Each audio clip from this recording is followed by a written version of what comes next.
Thank you for downloading the World Tonight podcast with me, Razia Iqbal, broadcast on Thursday, February the 18th. On the programme tonight, a key summit in Brussels, potentially defining Britain's future relationship with the EU. But what about the other big issue the summit was supposed to address, migration? We hear claims that the EU has lost all moral authority on the subject, and the Pope has questioned Donald Trump's Christian beliefs. The Republican presidential contender has called that disgraceful. Brussels, often cruelly synonymous with all that is monochrome, suits and solid politics, is this evening alive with the possibility of great drama. The city is hosting a crucial European Union summit. David Cameron is playing a leading role with his EU reform shopping list.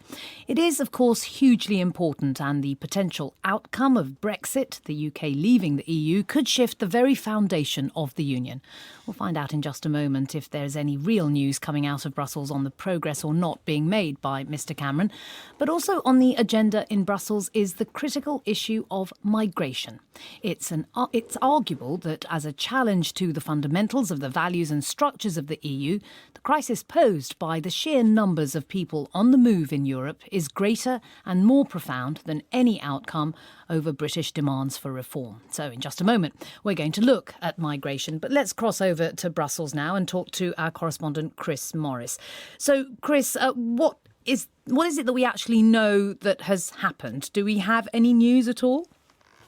Well, we've had the first session where the UK issue has been discussed. And don't forget, that's the first time that the 28 national leaders have actually sat down with this draft document in front of them. For the last couple of weeks now, lawyers and bureaucrats and diplomats have discussed it intensively. There's been a series of bilateral meetings. We've seen David Cameron crisscrossing Europe, Donald Tusk crisscrossing Europe. But it's only really when they all sit down in one room face to face and start to haggle, basically, that we know how serious the problems between them are.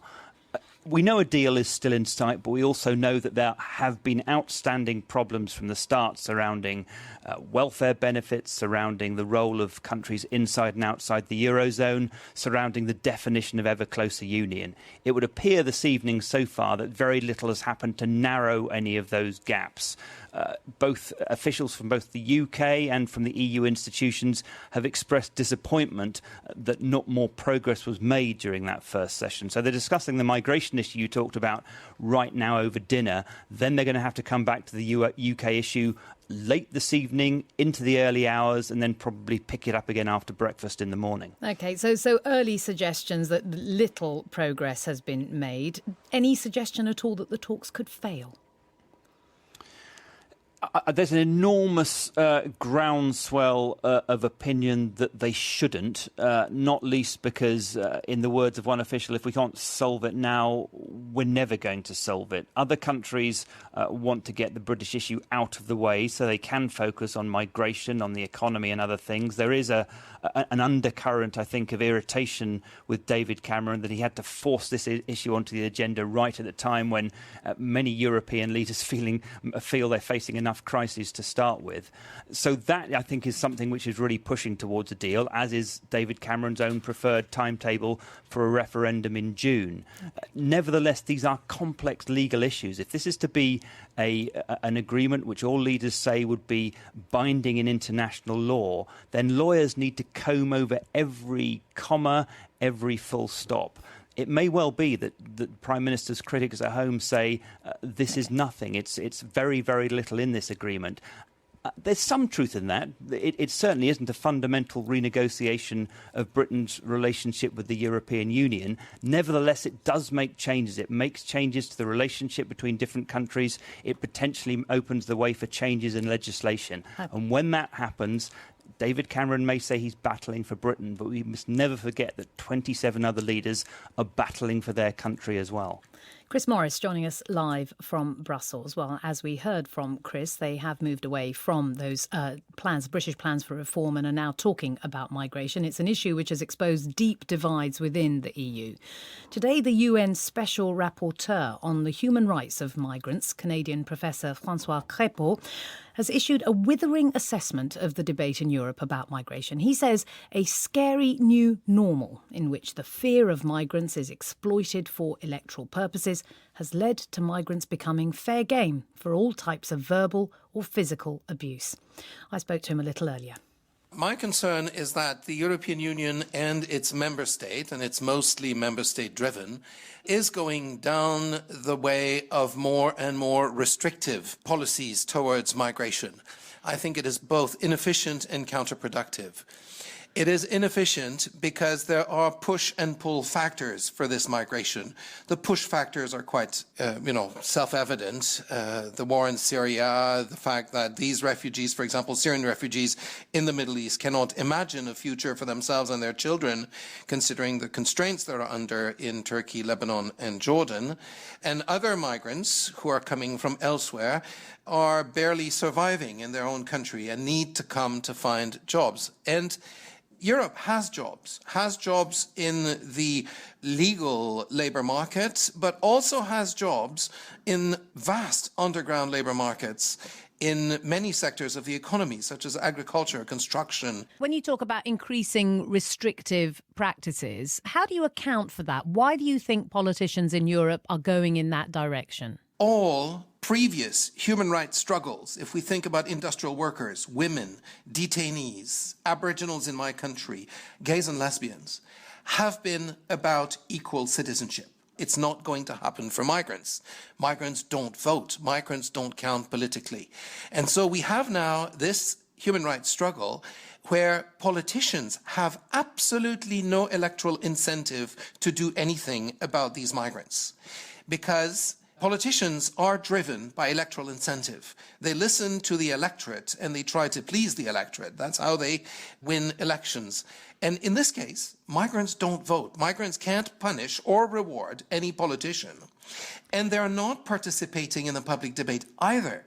It's not wrong, is it, that politicians should be at least being concerned about the things that matter to their electorate? I mean, these are the people who they are beholden to take care of, even if they are doing it for motives which will mean that they want to get back into power again. These are people that they need to look after in their own countries. I totally agree with you.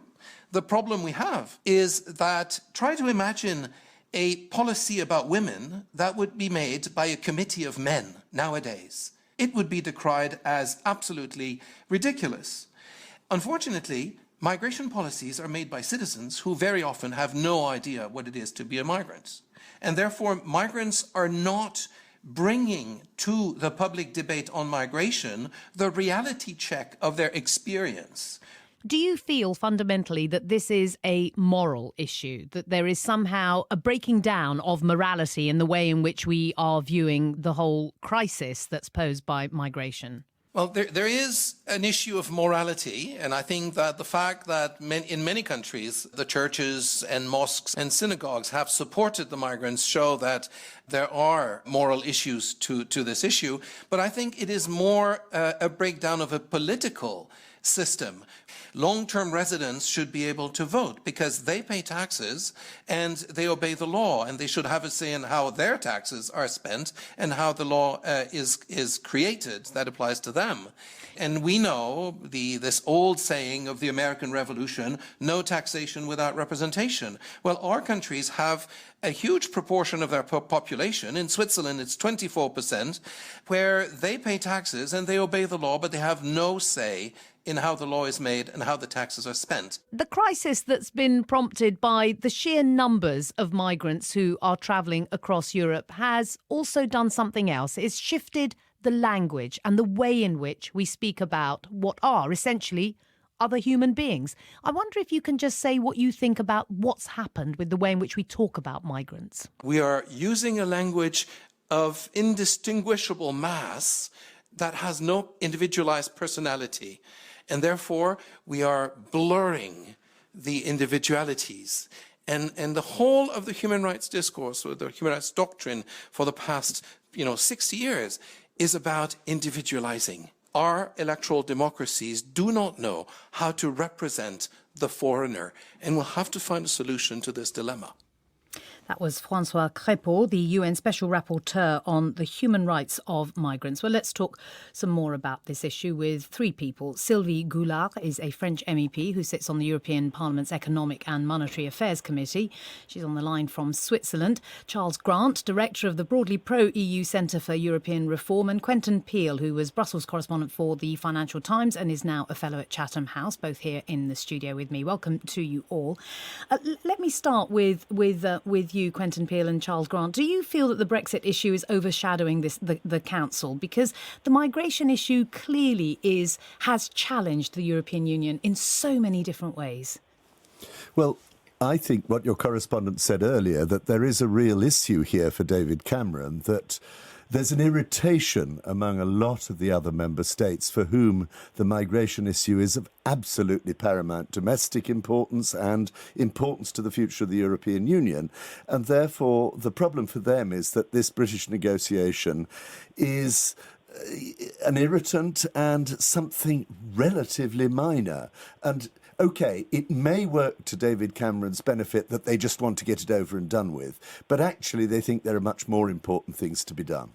And do you think that there is a sense that the migration thing has just been kind of sidelined, certainly in the way in which we hear about it in this country? Well, I think in this country we certainly haven't focused on it at all, because we've had almost no refugees coming to this country, while Germany, Sweden and Greece and Italy have had hundreds of thousands.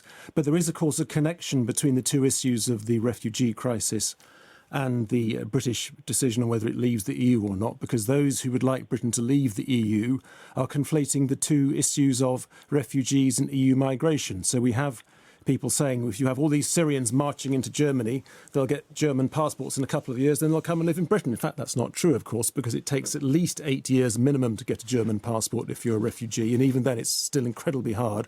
But the two issues have become conflated. So the worse the refugee crisis gets, the harder it'll be for the Remain campaign to win the referendum this summer.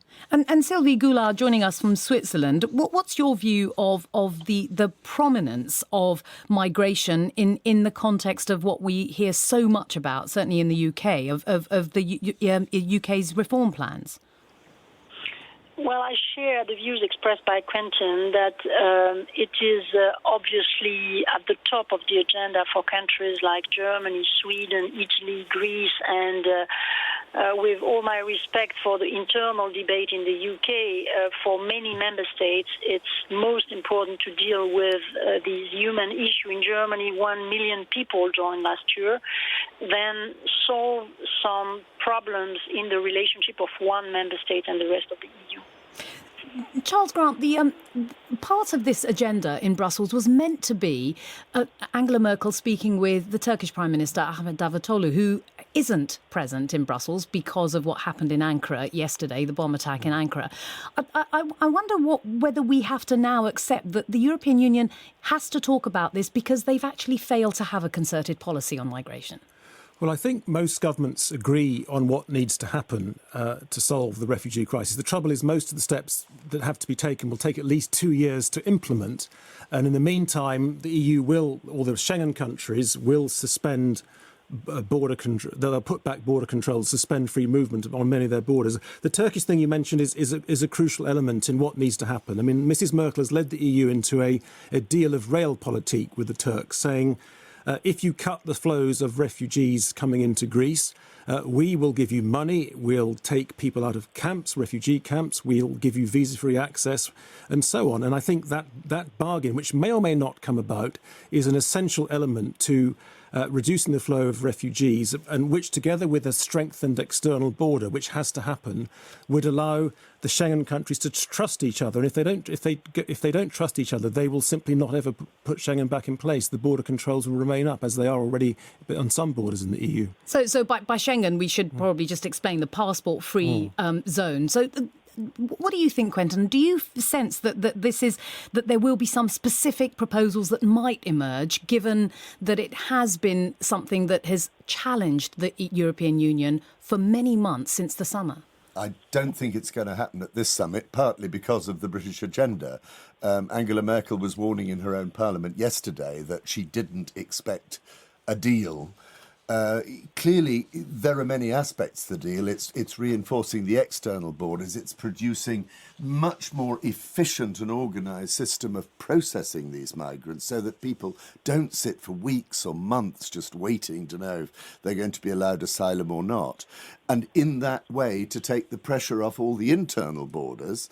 But we're seeing the whole process fraying even as we watch, because Austria just today announced they were only going to process 80 asylum seekers per day. They would allow 3,200 a day to transit the country to go to Germany. And then, you know, the European Commission has been crying wolf and saying, this is not legal. You can't do this to refugees. Sylvia Goulart, what's your response to what we just heard from François Crépeau, this kind of withering assessment of the moral paucity inside the structures and the politics of the European Union? Well, there is a moral dimension in the decision taken by Angela Merkel some months ago. This is clear. In Germany, you have the memory of the post-war time where so many Germans were refugees inside their own country. You have the refugees from the eastern part. So the moral dimension does exist, at least in Germany. It is less present in other countries like France. And my concern is the following one. On one hand, it's an urgent matter, and we should do whatever it takes, if I may formulate it this way, to find a quick solution. On the other hand, refugees and migration and the relationship of Europe with the neighborhood is a structural problem. It will become a structural problem with instability in the Middle East, with maybe one day climate change, refugees, etc. And that's the reason why it is important to find a solution now, but it is also important to develop a strategy which includes very different pieces, diplomatic, defense, maybe on the ground, maybe not. How can we deal with Turkey, the Kurdish problem? How can we bring peace to Syria? And also police and home affairs problems. And that's the reason why in this very complex landscape where we have to take different and difficult measures, the fact that the UK seems to be coming to Brussels with the wish of taking an agreement and not making a give and take, gives something to the others. What is the solution the UK is proposing if it wants to stay in the EU as far as the refugees and migrants are concerned? OK, we will have to leave that question hanging in the air because sadly we've run out of time. Sylvie Goulart, French MEP, sits on the European Parliament Economic and Monetary Affairs Committee. Thanks for joining us on the line from Switzerland. And Charles Grant and Quentin Peel here in the studio. Thank you both. Now, has the Pope just damaged the chances of the US Republican presidential hopeful Donald Trump? On a flight home to Rome from Mexico, the pontiff has sharply criticised Mr. Trump, though he did not name him. He referred to the idea mooted by Donald Trump of building a wall between Mexico and the United States to stop illegal immigrants entering America. Una persona que pensa soltanto in fare muri. A person who thinks only about building walls, wherever they may be, and not of building bridges, is not Christian. This is not the gospel. As far as what you said about whether I would advise to vote or not to vote, I'm not going to get involved in that.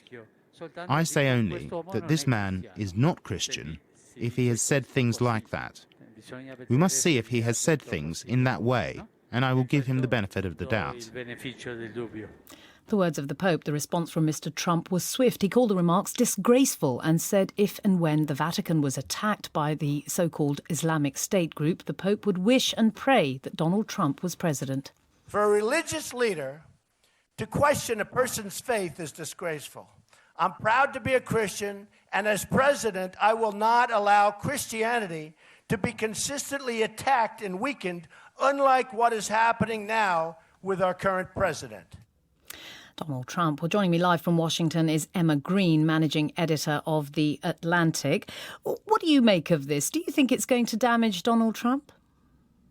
I think this was a savvy move on the part of the Pope to try to get more amplification for his message that he was trying to spread in Mexico. He spent a 7-day trip talking about the poor and migrants, victims of drug trafficking, and he recognized that if he responded to some criticisms that Trump had made, he would be able to get some of the publicity that seems to go with Trump wherever he goes. So a smart move on the pontiff's part, but what about what's happened to Donald Trump inside the presidential campaign? Has he had difficulty in getting evangelicals out to vote for him? He didn't win in Iowa. Cruz did. So is this an issue for Donald Trump? I think anyone who is going to vote for Trump is unlikely to be persuaded by the Pope not to vote for him. Those who are caring a lot about migrants and the poor are probably not people who were persuaded by Trump's stump speech, which emphasizes the downsides of immigration. And as Trump heads to South Carolina, evangelicals there might be suspicious of the Pope casting doubt upon his Christian faith.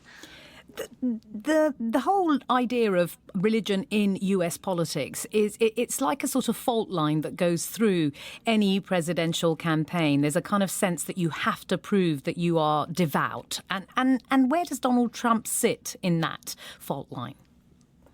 This has been a funny campaign. On the one hand, everyone on the GOP side has done what you called sort of a performance of religion, and Trump has been one of those. But he has also made a few gaffes that have made it a little difficult to see how observant he is, sort of phrasing books of the Bible incorrectly and referring to communion plates in awkward ways.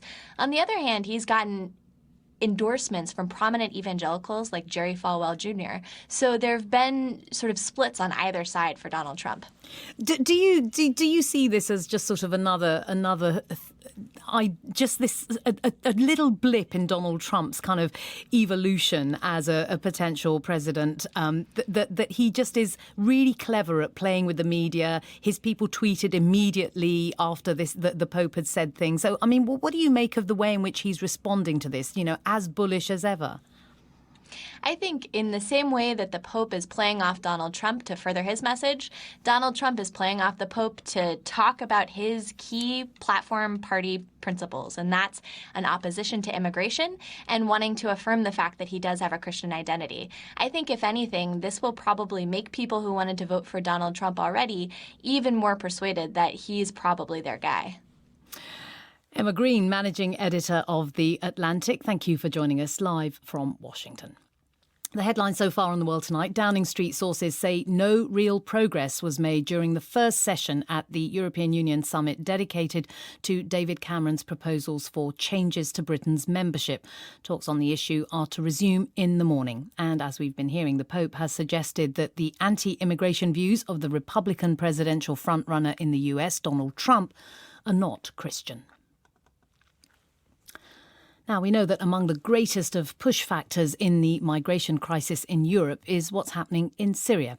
This week, there's been much talk about the dire humanitarian situation facing around 1 million people in towns besieged by government forces, opposition fighters, or the so-called Islamic State group. Marie-Hélène Winings works on Siege Watch, which monitors towns and villages under siege. There's in Syria over 1 million people living under siege in around 50 communities. Most of these places are in the suburbs of Damascus, the capital of Syria. In the east of the country, there's the city of Deir ez-Zor, in which a few neighborhoods are under siege. And in the vast majority of cases, these sieges are imposed by the Assad regime. Deir ez-Zor is a different case. There are 3 neighborhoods under siege there, and these are under siege from one side by ISIS and from the other side by the Assad regime. That was Marie-Hélène Winings, who works on Siege Watch. Well, today it was announced that the UN plans to airdrop aid to the town mentioned there, Deir ez-Zor, besieged by the so-called Islamic State group. The UN says it has a concrete plan for airdropping aid. Jan Egeland is Secretary-General of the Norwegian Refugee Council and co-chaired the UN Humanitarian Task Force, which made this announcement. I cannot recall a program of regular airdrops from the kind of an altitude that would be required here. Remember, this is an active conflict zone. We cannot get any agreement with the Islamic State that you have to fly over before you drop in this zone. So indeed, you have to do it from a high altitude, and it's unique in its kind to as many as 200,000 civilians. You say you haven't had any communication with the so-called Islamic State group, so presumably the operation of air flights is being negotiated with the Syrian government and the Russians. These are two groups of people that are clearly operating in the air over Syria. Indeed. I mean, you have to fly over Syrian government airspace. Then Russia, the United States, the UK and others are doing air operations against IS in the same areas. So you have to have so-called deconflicting, which is agreements also with those. But really, this is an effort that has great international support. The co-chairs of this Syria support group is United States and Russia, and they are cooperating very well on this. So given that you have no direct contact with the so-called Islamic State group, the airdrop over Deir ez-Zor is going to be much more complicated, presumably, because this is a town that has been besieged by this group for some time, and we are all aware of their ruthless motivation. How can you guarantee that this unprecedented airdrop is actually going to be effective, given that it's besieged by a group that you're not in any contact with at all? Well, because we're flying, 6,000 meters over them. However, airdrops are desperate measures in desperate times. It's always better to go by land. But there is also no guarantee that the supplies that are going to be dropped will get to the people who are in most need of them. There is, because there is an excellent Syrian Arab Red Crescent local branch inside Deir ez-Zor. There is also another NGO, World Food Programme, is in contact with them. This can take place with all of the humanitarian principles needed. And getting supplies by land is always, as you've just said, the preferred method of doing these things. By air, it's so much more expensive, isn't it? It's more expensive. Much and more dangerous? Yes, it can even be dangerous because people can get this enormous tonnage on themselves. And that is why you need a really large area that is carefully managed so that it doesn't become dangerous for the people that are supposed to get it. And then you have to manage the receipt of the airdrop so that there is no rioting to get the supplies that are badly needed. All of that has to be carefully planned by those who will be in charge, and those are real professionals. That was Jan Egeland, co-chair of the UN Humanitarian Task Force. Now, as Britain renegotiates its relationship with the European Union ahead of a referendum on whether to stay or leave the EU, other countries are looking for a way in. That's particularly true in the former Yugoslavia. Slovenia and Croatia have already joined, while Serbia, Montenegro and Macedonia are all making different degrees of progress towards membership. The relative laggard in this context has been Bosnia. But earlier this week, it finally submitted its application. It seems like an ambitious goal for a country with the continent's highest unemployment rate, not to mention a Byzantine system of government. But as our Balkans correspondent Guy Delorney reports, there are many reasons behind Bosnia's move towards EU membership. Bosnia is in a terrible mess. 2 years ago this month, the patience of its long-suffering citizens cracked after years of declining prospects, and with 4 in 10 people unemployed, rage at a bloated, overprivileged political class boiled over. Members from all Bosnia's ethnic groups united to ransack public buildings across the country. Talk of a Bosnian spring soon fizzled out, and the same faces remained in charge. The country still has 3 presidents, 14 prime ministers, and precious little hope. But this time, it's the politicians showing unity by submitting an application to join the EU. It is a small step for the European Union, but definitely a huge step for us. Amar Kapetanovic is Bosnia's Assistant Minister of Foreign Affairs for Bilateral Relations and a former head of the government's EU department. We have a declarative consensus that we need to become a part of the European Union. We have to do our utmost to transform it into the working one, which means that all institutions now have to start really working around the clock. And which is even more important, all those pro-European forces which are very strong in political life, in academia, in universities, in NGO sector if you want, to get us all together working for that common goal, because as a pro-European myself, I don't see any other alternative, really.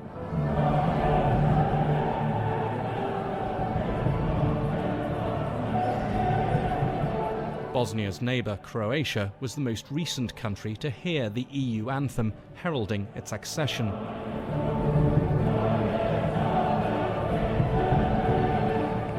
Despite its membership application, Bosnia is highly unlikely to be next, but the EU has encouraged it to see the bloc as its future. Aid as the incentive for sorely needed economic, political and judicial reforms, and the ultimate carrot, dangling in the far distance, is EU membership. Speaking last year, Lars Gunnar Vigemark is the EU Special Representative in Bosnia. With the accession of Croatia to the European Union, with Montenegro in the same position, all the neighbours of Bosnia and Herzegovina are now either inside the European Union or on their way, on track for EU membership.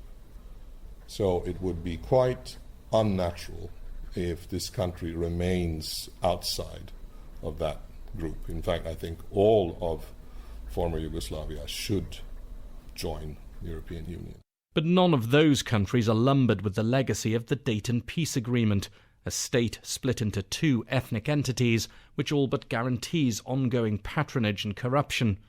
As always, the likelihood of Turkey's voting in favour of Christmas seems slim, which is why some long-term observers find it hard to take Bosnia's EU membership application seriously. Kurt Basina is the Sarajevo-based senior associate at the Democratization Policy Council think tank. The reality is that these guys don't want to join the EU, the Bosnian politicians. But they're all in agreement that they want to remain unaccountable and stay out of jail and continue to be able to fleece publicly owned enterprises. They could, and that they all want continued infusions of foreign money. But that doesn't necessarily signify progress. It signifies a recognition of interest. And they're not stupid. We're the ones with the learning disability, because we don't change our tune despite years of evidence to the contrary of what we're saying. Naturally, those inside government insist that the application is the real deal.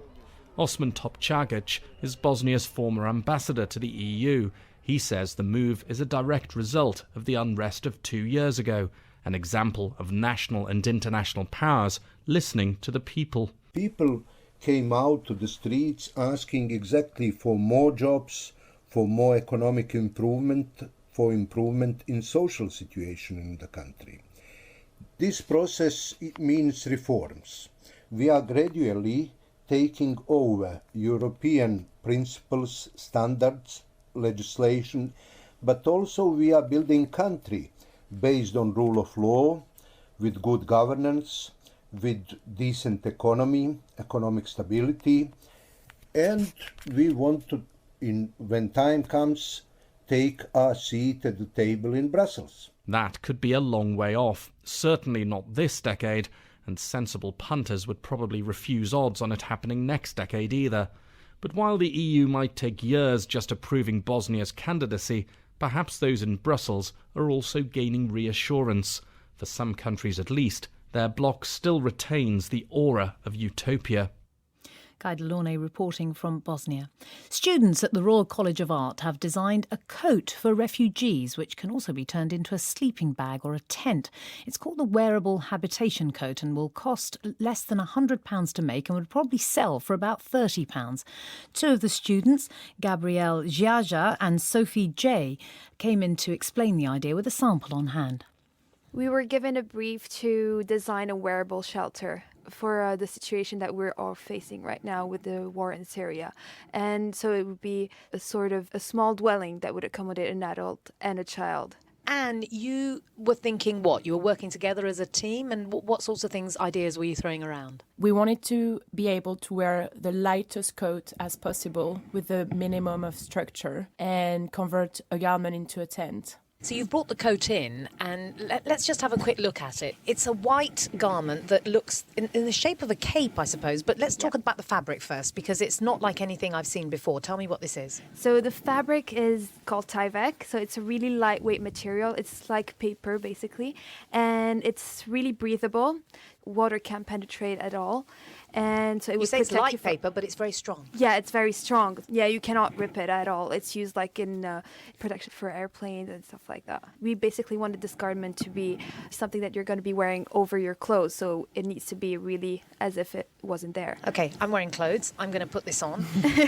So I'm going to try and describe it. So it doesn't have any sleeves. It's like a gilet, but a cape. So quite roomy.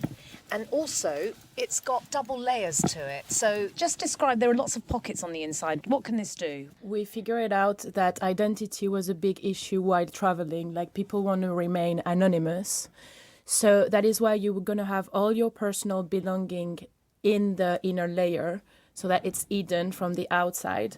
And you have a dry part and a wet part to have all of your documents, and the other part is when you're carrying your soap and things. I would say that there's probably about 2 meters, maybe over 2 meters of fabric in this, and this can turn into a tent. If I took this off and pulled it apart, it would turn into a tent. Yes, the jacket has a tube, like inner channels. That's where the inflatable bits are going to go. Right. And so basically when you deploy it, you just need to blow up the structure, and that's how it goes on. So in terms of the concept, it sounds like an incredible concept, that what you've got here is a wearable item that can turn into a shelter. Why did you think of this particular one? As it is 2 meter long fabric, we really get inspiration into like all the origami. So that's why we started with some geometrical paper made with a grid, which is like here. Okay, so you're just showing me a piece of paper Yeah, that is so just it's craft opened up. paper. It's just so it's craft paper that can fold up like a child Exactly. making just like an airplane or something. Exactly. Yeah. And especially like because of the fabric, we're not used to working with fabric as a structure in a way. So that was really a challenge for us as well. Okay, so you won with this design, but there has been some criticism of the kind of item that you've come up with. I mean, there are people who've said that it's better than nothing, but doesn't seem suitable for the kind of harsh conditions that refugees are facing, either when they're travelling on a boat, so when they're coming off the boats and they're trying to seek shelter, that these aren't hardy enough. That must seem pretty hard on you to have that kind of criticism levelled at you. To be fair, we love the feedback of the public, even if they are like really positive or really negative, but the negative one at least help us a lot to push forward the design. I mean, one of them was to do with the temperatures that people Exactly, face. yeah. So when people are walking through Europe, through the Balkans, minus 10 degrees is what they're facing, and it just isn't warm enough. Yeah, we were asked to design a summer version, and right now we're working on a winter version of that same garment that is going to be like a simple layer that would be added to the garment. Gabrielle Jaja and Sophie J, Royal College of Arts students. Just time for one closing headline. Downing Street sources say no real progress has been made at the EU summit in Brussels during renegotiations on Britain's membership. That's it for the world tonight. From me, Razia Iqbal, and everyone on the team. A very good night to you. You can also find more BBC podcasts at bbc.co.uk/podcasts.